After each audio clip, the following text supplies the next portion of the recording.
Hello দোস্ত, এই গল্পটি হচ্ছে কৃষক এবং তার গরুর গল্প।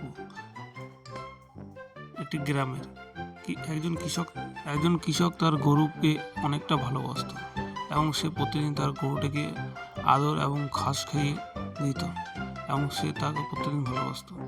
এবং কৃষকটি তারপর সবজি নিয়ে বেরিয়ে যেত রাস্তায় রাস্তায়, গ্রামে গ্রামে সবজি বিক্রি করার জন্য।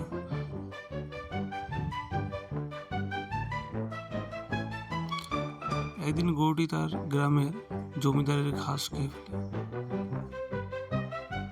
এবং জমিদার তার গরুটিকে ধরে নিয়ে চলে যায়।